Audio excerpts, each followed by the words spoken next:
Yeah, vijana tuamke. Mishangazi inatupoteza, lakini taifa linahitaji nguvu zetu. Yeah.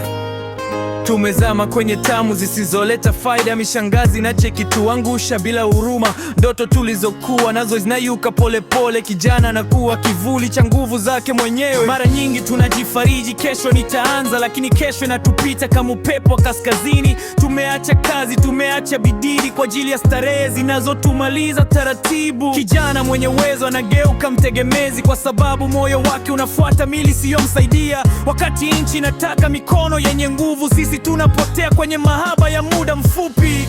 Wanasema mapenzi ni tamu, lakini tumegeuza urithi wetu kuwa mzaa. Kazi imekuwa adui, tamaa imekuwa mfalme. Mishangazi imeturubuni hadi tumepoteza dira. Kishoni tunakimbia mwanga wa nyumba zao, badala ya kukimbiza malengo yetu ya kesho. Tumezoea starehe kuliko jasho, ndiyo maana tumeshindwa kuinuka kiuchumi.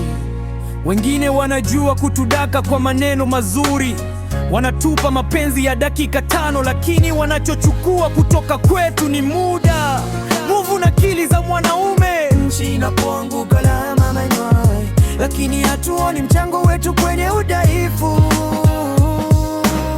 Kijana anapaswa kuwa mfano wa kuigwa, asikuwa mtumwa wa mihemko inayopoteza kizazi. Hebu jaribu kuhesabu miaka uliyopoteza kwa kukimbiza mili isiyo kujenga. Utaona ndoto zako nyingi zilifia njiani, kwa sababu huzine mudu kujizuia. Lakini bado muda upo wa kujirekebisha, kuacha tamaa zinazokuangusha bila sababu. Rudi kwenye kazi, rudi kwenye ndoto, kwa sababu taifa linahitaji nguvu za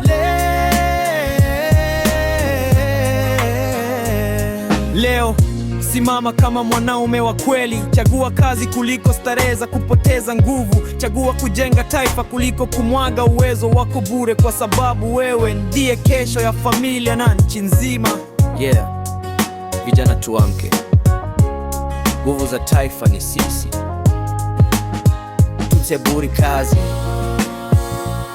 si tamaa. Tusipotee mtaani.